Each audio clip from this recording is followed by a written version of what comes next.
Hi guys and welcome to Cardfight Vanguard. Today we've got a Luard deck profile for a premium deck. Luard is obviously only available on premium at the moment because there isn't a Luard card out in standard yet. So we're going to start with the grade 3s. So these are the main two choices of grade 3s in Luard. Either Dragheart Luard or Dragfall Luard. So these guys are very similar in both of their skills. So we'll start with Dragheart. So Ritual 3, put 2 normal units from the drop zone on the bottom of your deck, and then it lets you stride for free that turn.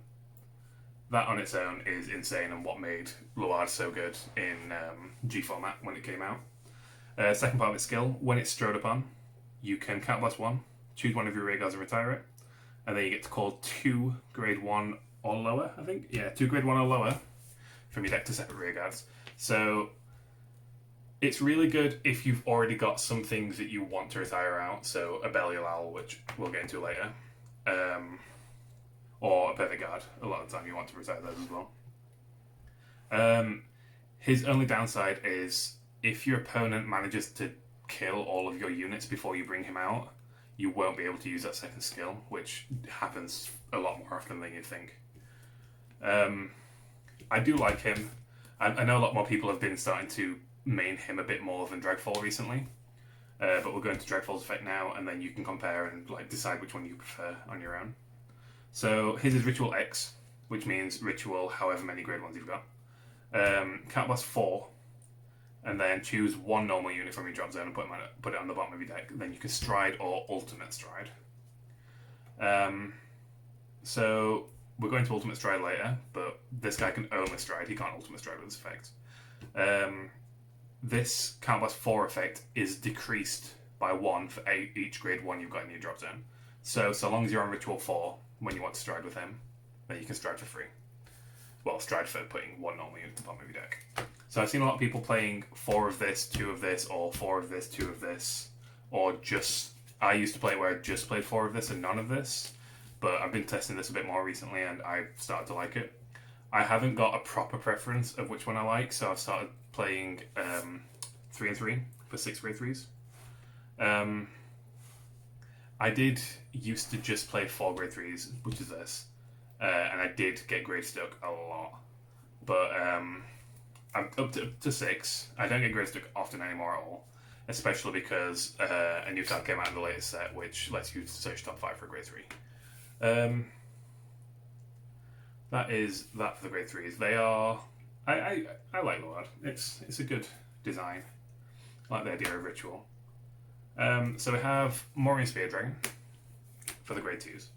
I only played 3 of this because grade 2s you don't need many of in this deck. You mainly just need 1 to ride, and then you'll need a specific one later on. This is just to get your resources early on or something.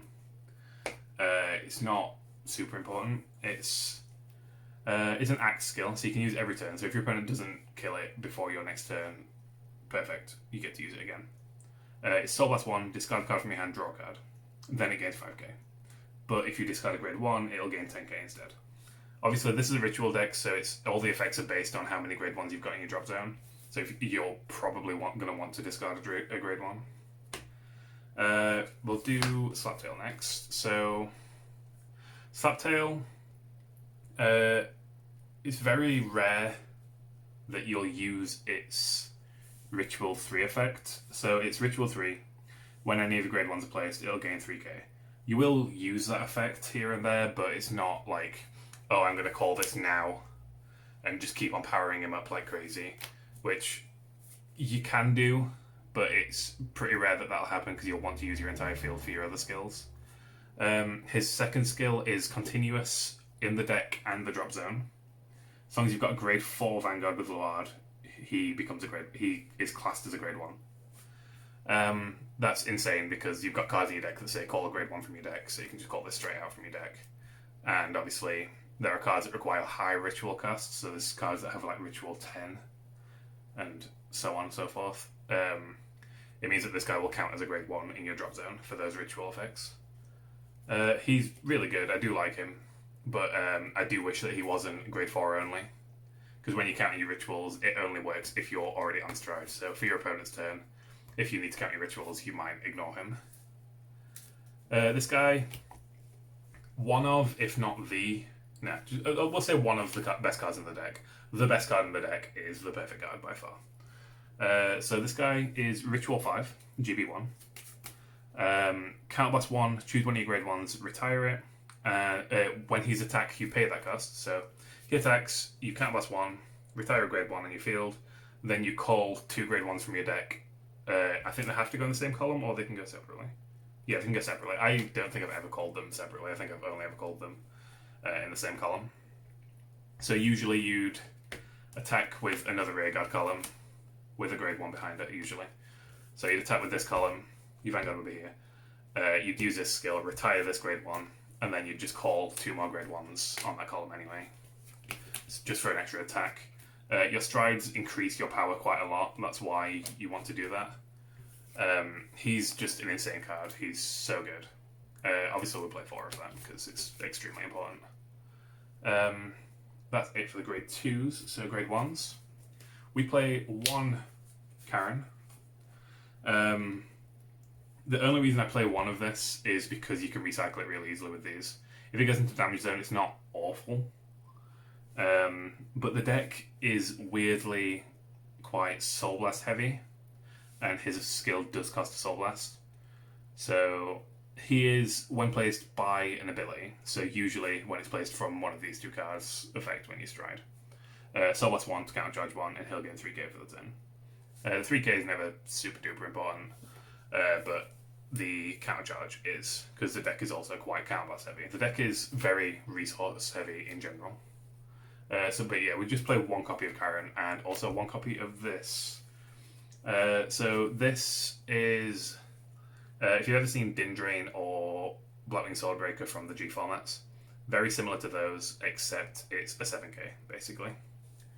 So it's Ritual 1, so you've got to have at least 1 grade 1 in your drop zone, which, if you haven't got 1 grade 1 in your drop zone when you're calling this card, you're probably going to lose the game anyway, because you'll be very behind on your rituals.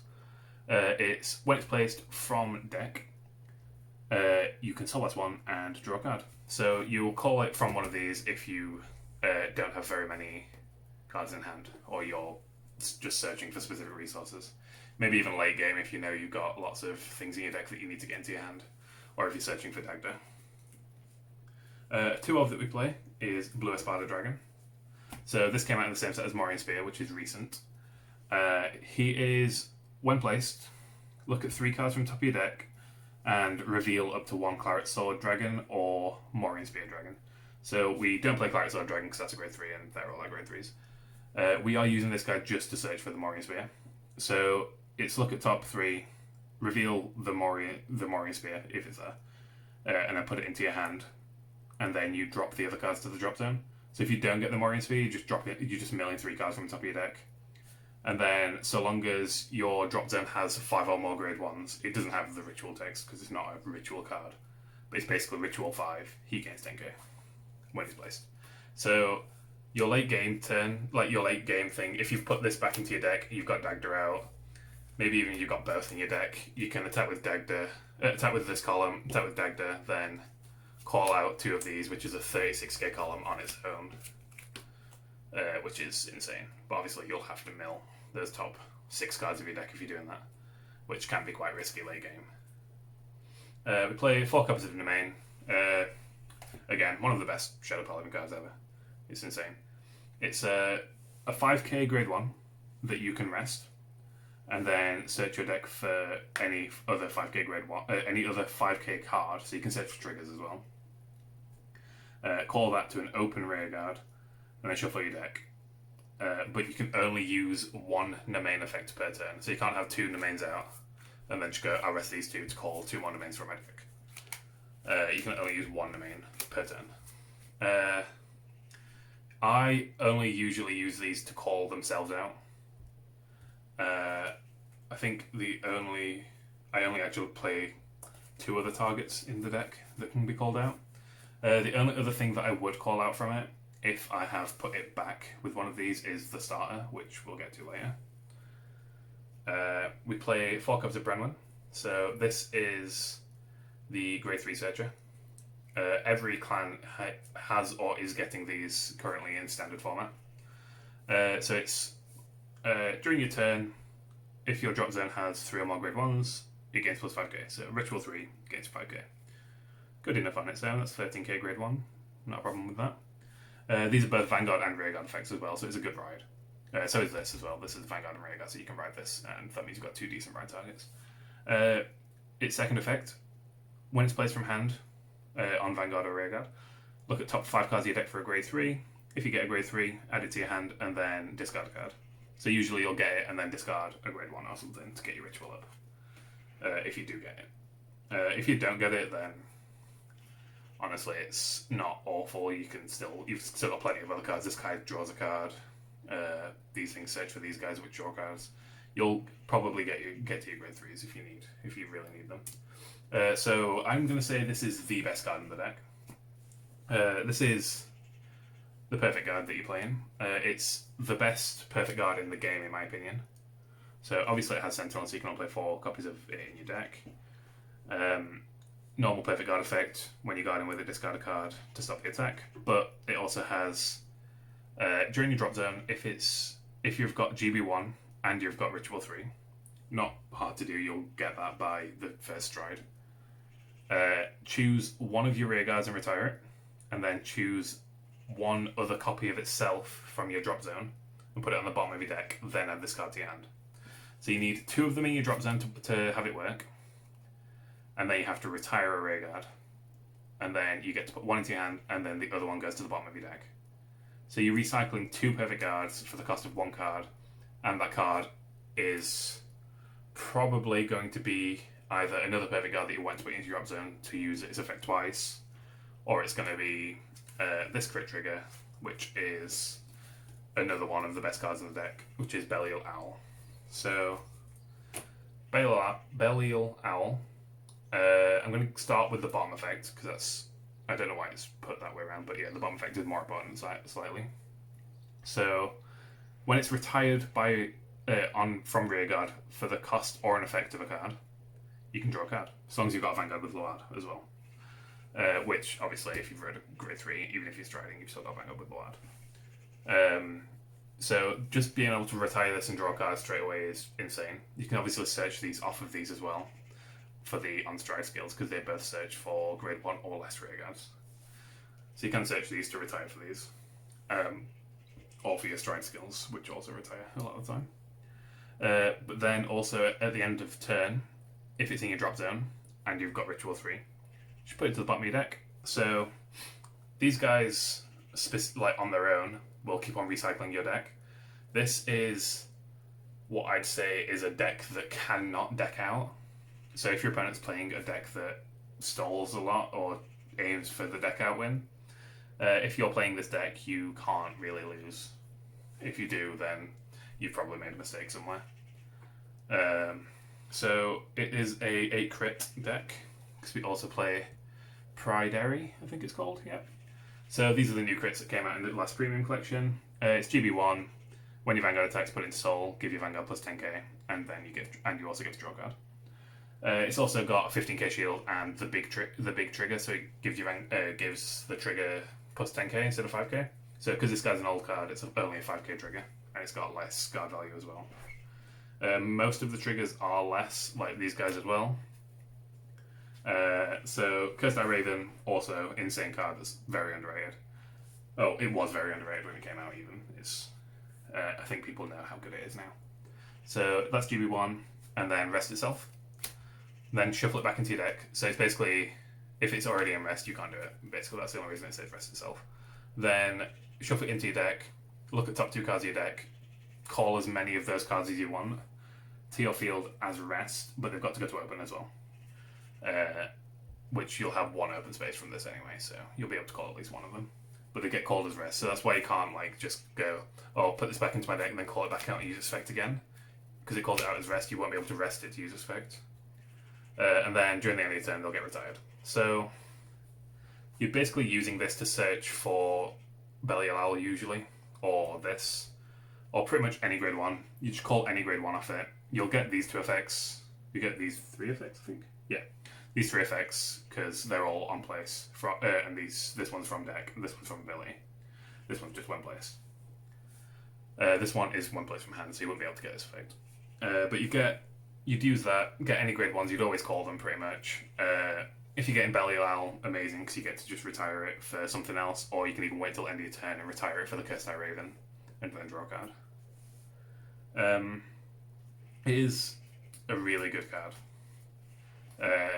I tend to, a lot of the time, forget to retire my stuff at the end of my turn, and I do get reminded a lot. So just make sure you try and remember that effect. We play 1 of the big heal triggers from Standard. Nothing special, just a heal trigger with 20k and a 10k power up. And then we'll play 3 copies of this Revenger heal trigger. So these things came out towards the end of G. It's bind itself face up with another heal trigger from your drop zone. So when it's used as a G Guardian, you discard it. So long as you've got another heal trigger in your drop zone, you bind that and the other heal trigger. And then you get to either countercharge or soul charge. Very, very important in this deck. If you discard it for the G Guardian and forget that, you've probably screwed yourself over, because you'll most likely need either a soul charge or a countercharge at some point there. And then the starter is this guy. I don't know a lot of these cards' names, so that's why I'm not saying them. Obviously Forerunner. Most starters do have Forerunner nowadays that you'd want to play in G format. Ritual 3. When it's retired for a skill, put him into soul, countercharge 1. Really simple skill, really useful skill, because these guys both cost counterblast on your first stride, so you'll almost definitely have a counterblast if you're using it to get retired. And also, you put it, because it's a normal unit since it's a starter, you can put it back to the bottom of your deck with these, and then search out again with an main, which means you can just use this effect against countercharge. So the deck is quite counterblast heavy, but it is quite easy to countercharge, and also soul charge and everything like that. So it's not hard to get your resources back. I don't care about the order of these, I can sort them out after. Just pick them all up so I can do the G zone for you guys. Okay, I don't want that there, I want the starter. Okay. Okay, so G zone. Let me just move them around slightly. Right, so your big boy of the deck is Morfessa. Sorry, big girl, sorry, it's a girl. So this card came out in the last premium set as well. It's insane. It makes the deck so much better than it was before, and it was already a really good premium deck. So it's act once per turn, countless 1, turn any card in your G zone face up, and then retire 2 of your rear guards. Seems like quite a big cost, retiring 2 rear guards, but then it also replaces them, because as soon as they're retired, you get to draw 2 cards. And then all of your triggers, sorry, not your grade 0, so this guy wouldn't work, but your triggers would. All the triggers in your drop zone become are regarded as grade 1s. So for your ritual skills, that means you've just boosted up your ritual for how many triggers you've got in your drop zone, which is insane. The second part of this effect is Ritual 10, which, if you've used the first part of this effect, is not hard to pull off at all. All of your front row units get plus 15k in a crit, so including itself. And then if your opponent wants to guard them with cards from their hand, they have to use at least 2 cards. So for that, with your minimum 3 attacks, is insane. And if you've got your Dagda out as well, and you're attacking with some other units, so if you've got a field something like this, you can obviously attack with these. So that's a minimum 30k attack with a critical, and they've got to go with at least 2 cards. Then you can attack with Dagda, count plus 1, retire the grade 1, call 2 more grade 1s from your deck. Best case scenario, you can get your 2 Blue Espada Dragons. You'll mill 6 cards for these if you need, or mill 4 and get 2 Morgan Spears to your hand. So that's another attack. Then I'd probably leave that one after and then attack with Morfessa, maybe get some triggers.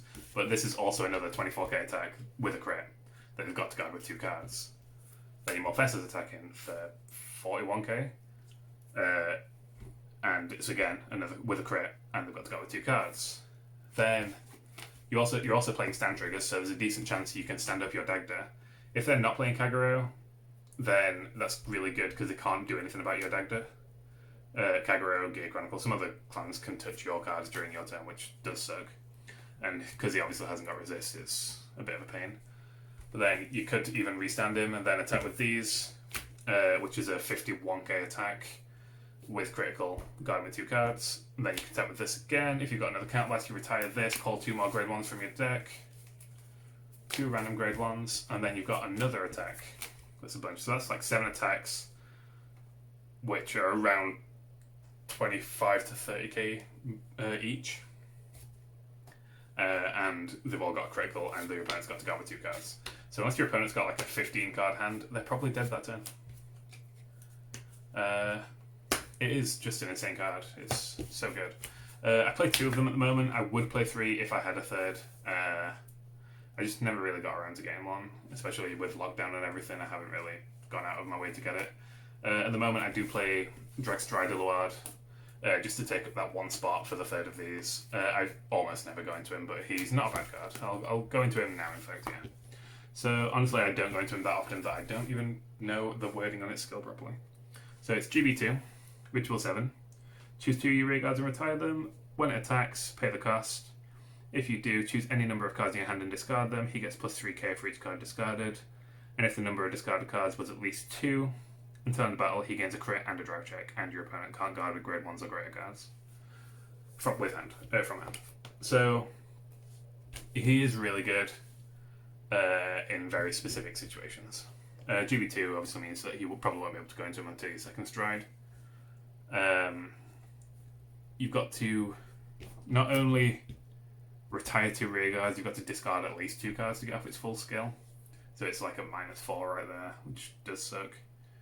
But he does gain a drive check, so he'll get at least 1 of those back. You can just discard your entire hand, so if you've got like a 10 card hand, discard that, he'll gain plus 30k and a crit, and he'll gain a drive check, and your opponent can't guard with grade 1s or higher. So in G format, a lot of people do play G perfect guards, so they will be grade 1 or higher, which means there's a decent chance they won't be able to perfect guard this, and they'll have to use cards from the hand or G Guardians to guard it. I can't remember what I was about to say. Oh yeah, the reason a lot of people in Premium play G grade 1s is because towards the end of Premium, each clan got really good grade 1 perfect guards. I remember the Nubatama one being really good, although I don't think that was played anymore. So the other card we play 4 of is Recogniz. So Recogniz was your best stride for first turn onwards in Luard before Morfessa came out. So it is. I'll put this onto the front. It's not a bad skill. It's not amazing. If you're having to go into this because you've run out of Morfessas, there's a decent chance the game's not going great anyway because you haven't killed them with your Morfessa. Its skill is Soul Blast 1. Choose a face down card with the same card name as itself, so you can only use it twice because it's got to flip himself up. Then retire a rear guard, I think it was. Sorry, I can't remember. I haven't played this deck for a little while. Retire a rear guard, then search your deck for up to 2 grade 1s. So they have to be grade 1, which kind of sucks. And then call them separate rear guard. And then if you call 2 units, choose one of your opponent's units and kill it. That part of the skill on its own is really good, because you just get to choose any 2 grade 1s you want from your deck and bring them out. Second part of the skill, GB3. So it'll have to be a second stride, or you'll have had to G guard before you go into him. Ritual X. All of your units gain plus 10k for every 4 grade 1s in your drop zone. So if you've got 12 grade 1s in your drop zone, all your front row is gaining plus 30k. That's pretty good. Giving 30k to your front row, especially if you've got Dagda as well, pretty good. But I'd rather take the 15k and a crit with the menace effect from Morfessa than the plus 30k, to be honest. So our camera battery died halfway through that. So, well, not halfway, towards the end. But we've covered these strides basically, so I'm going to carry on from there. I have left it a couple of days before carrying this on, but we're on to the next card now, which is Ogma. So his skill is Count Blast 1, Soul Blast 1. Choose any card from your G zone and flip it face up, and then choose up to 5 of your grade 1 rear guards and retire them.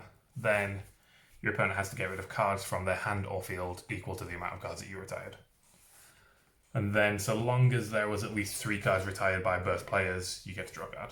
So as long as you retire at least 2 of yours, and then your opponent retires at least 1 of theirs, assuming that they've only got 1 card in their hand and no cards in the field, which very unlikely, but yeah, you get to draw a card. He's really good for the kill turn. If your opponent's got no rear guards, using this and retiring 5 of your rear guards obviously makes them discard 5 cards, which is really good in a deck that isn't Nubatama, because obviously it's quite rare to be able to do that in a deck that isn't Nubatama.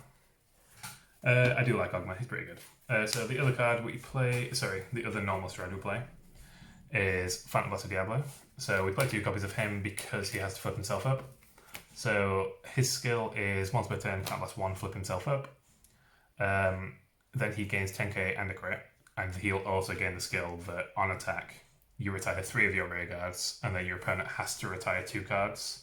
If they can't retire 2 cards, they can't guard with cards from their hand for the turn. So if they have 1 rear guard and use this skill, then they can't retire 2 of their rear guards, which means they can't guard with cards from their hand for the turn. Or, in the same way, if they have a normal rear guard and a rear guard with resist, use this skill, then they have to, then if they're going to retire cards, they'd have to retire the normal unit, and then the other unit wouldn't be able to be retired because it's got resist. So they haven't retired 2 units, so they still wouldn't be able to guard. But obviously, they can just choose not to retire units and not guard. It's really good for the kill turn. It kills Gizeh a lot of the time, so it's a good counter for Gizeh. I know that Shadows have a pretty good matchup against Gizeh, to be honest. So the other one we play is Xerath Dragon of Zenith Peak Ultima. So this is obviously a Xerath Dragon. That means that you can't go into him until you have at least 3 face-up G Guardians. G cards, G-Zone cards. And you also have to discard a card with the same card name as your Vanguard to stride into him. So if I'm on Dragheart Luard, I'd have to discard a copy of Dragheart Luard to be able to stride into him. And it's called performing an ultimate stride. So where that's good is that Dragfall Luard, for his top skill, he can either counterblast 4, depending how many ritual you run. Then he can choose to stride or ultimate stride. So he actually can just go into this without discarding a card from your hand. And I think he's one of, if not the only grade 3 that can do that in the game at the moment. So your Zenith Peak is really good because it's on place, counterblast 2. Search your deck for 4 cards. Then take those cards out of your deck, shuffle your deck, call 2 of them, and then put the other 2 on top of your deck. So you don't have to reveal them, so you're not showing your opponent which cards you just put on top of your deck. So it means you can guarantee at least 2 triggers for the turn. And then after that, all of your units will gain any trigger effects and power for the turn. So for instance, we'll show you a little thing. So I'd choose random cards. So we'll not choose that because that's a weak card, but still. So we get those and we choose 2 triggers. So these 2 would end up coming to the field. You'd shuffle your deck, blah, blah, blah. Deck would go back to where it was. Your triggers would go on top of your deck. The deck is definitely the wrong way around in this direction, but yeah, that's fine. And then all of your units will also gain the effects of triggers for the turn. So we're just going to grab out some other units to fill up our field. So in this situation, we'd attack with this first. Just a normal 19k attack, they'd guard it easily if they needed. Then we'd attack with Dagda. We'd choose not to use Dagda's skill on this one because it'd replace this column, which would be a weaker column. We could do it, I suppose, and turn it into a bigger column. So it's very situational, depending what you've got left in your deck. So you could always get rid of these and then call out like a Slaptail and Blue Espada Dragon, because Blue Espada is quite strong. In fact, no, you wouldn't be able to call out Blue Espada because he would discard top cards of your deck, which you obviously wouldn't want in this situation. So maybe you'd get Branwen, because she's a 13k grade 1, and that'd make this a 25k column. So you could do that. That's a 16k attack, with guard easily again. You'd get your 25k column, you'd attack with that. Then you'd attack with your Vanguard. So, assuming this skill hasn't been used this turn, it's just an 8k unit. That'd be a 33k attack. You're attacking them, you've got your guaranteed drag checks. Just put those back You've got your guaranteed drive checks, which are these two. So you get your stand trigger. All of your rear guards would stand. Then all of your units would gain the 5k power. So that's a 10k power boost to each column, including this attack. So even though this is restanding and it's gaining power, because it's still boosting, it still gains the power, and it means the attack will still gain the power. So this was a 33k attack, now it's a 43k attack. So you check a second check. These are small triggers, so you'd only gain 5k for these anyway. So these would all gain a crit. Obviously the back row crits don't matter. It just means another 10k to each column, which means this is now a 53k attack with double crit. These have now got double crit as well for your next attack, and then you've got your next check, which might be another trigger. Obviously all these stuff's already stood, so stand trigger doesn't matter because that's another 5k for everything. So this is now this 63k attack, and you've still got at least 2 more attacks to come in, maybe 3 more if you're using this skill. So you attack with this first, which was 25k, so now it is 55k with double crit. Then you've got this attack, which was 16k, now it's 46k with double crit. And obviously you can count plus 1, so my cat just went out of the cat flip. You can count plus 1, retire a grade 1 card, get 2 more grade 1s from your deck, and then you've got another attack that can be weakest possible is like 10k if you have to get 2 domains or something. But that's can still kill a rear guard if you really need. Or you can get a 25k column or a 36k column if you can get 2 more of these out and use their skills. So it's a really good kill turn card. I know that went quite far into it, but yeah, it's a really good kill turn card. If you do fail with him though, all of your face-up G units and your face-down G units, they would have to leave the game and they'd just get kicked out. This would go with them. You'd have to continue the game without any G units now, which means you can't use any GB1 skills or anything like that. Which means basically in this deck, you pretty much lost the game. If you're playing a deck that's standard, if you do that, it's not too much of an issue. Playing a deck like Mordred Phantom, Shadow Paladin or something, and you've just had some G units in, it's not too much of an issue because you can still play that without GB1. So we're going to G Guardians next. So we play 2 copies of Plotmaker Dragon. So this one is very simple. It's just Ritual 3. He gains 10k shield. So it's 25k guard card G Guardian, and it's pretty good. It's pretty important. It's your like go-to Guardian card if you haven't got resources for the other ones. This guy does use a resource. He's a Soul Blast 1. So if you haven't got any soul, or you don't want to use your soul for this, you're obviously not going to use it. So it's Soul Blast 1. When it's placed, for every 2 grade 1 cards in your drop zone, it gains 5k shield. So if you're on Ritual 10, it'll gain 25k shield, which means it's a 40k guard on its own. It's a really good late game guard card. The next card, which is the one that I would almost always use as my first G Guardian. This is, when it's placed, reveal the top 5 cards of your deck, so you're showing your opponent all of them, and then any grade 1 cards that are in there go to your Guardian Circle with this. So you'd be guarding with probably, we'll say 3 cards at this point, with 2 grade 1s that you just got off your thing. Maybe one of them doesn't have a shield, but you've still got that, which makes it now a 25k guard on that. And then these are obviously going to go to your drop zone after you've guarded with them, but the other cards that you got, they go to the bottom of your deck, so you're not wasting any cards that you didn't want to put in your drop zone. And it means that you just added 2 cards to your ritual for later on in the game, which is obviously going to be really good. Then the last card we play is Jalido. So she is a GB1 G Guardian, which means you can't use her on your first G Guard, you have to use her on your second one or more. And she has to flip up a G Guardian in your G zone to gain the skill. So you can choose not to do that. You can choose to just guard with her as a 15k G Guard. You don't even have to use her skill, you can just guard with her. She is flip up one of your G Guardians. Wow. And then when it's placed on Guardian Circle, pay that cost. Choose up to 2 of your grade 1 or lower rear guards, which you'll usually have, and then move them to Guardian Circle. And if you did do that, then you get to draw a card. So you can, if you move 2, you get to draw a card. If you move 1, you don't get to draw anything. But obviously, drawing a card in your opponent's turn is really good. You can. The trick with these is that if you've been G Guardian the game, you can always. You also can't G Guard if you've got 4 face up already. So if all 4 of those are face up in my G zone, I can't use this to guard with. Which, to be fair, if all 4 of those face up, then I've used all 4 of my heals. I won't be able to do it anyway, because there's no way of putting heals back into deck with this, unless your opponent somehow put them back into your deck. So what you can do is you can guard with 2 of them, for instance, and then if you were to guard with this on your next one, obviously you flip up a G guard, you still have a face down one, and then at the end of the guard step, this will go back there, so you'd have 4, you won't be able to G guard again. We can always guard with this. 3 are still technically in there while it's there, so you can guard with this one as well while you're doing that, which means you'll have still been able to use up all 5 of your G Guardians, while still using just 4 heals. Obviously, I think most people would know about that, unless you're fairly new to the game. In which case, if you're new to the game, why are you playing Premium? You should probably be playing Standard.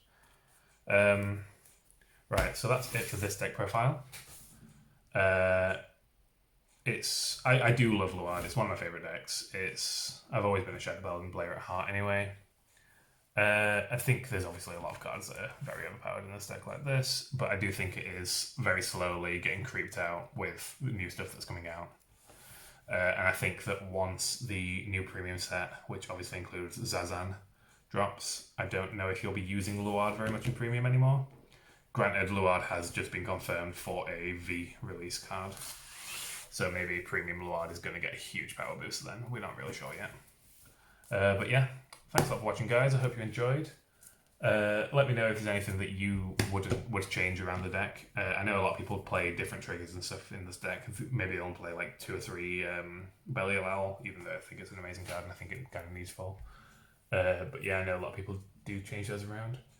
And I'm sorry about the hiccup that'll be in the middle of the video. I'll try and edit it together so it's somewhat smooth. But thanks a lot for watching, guys. Hope you have a good day. And thanks a lot. Yeah, great.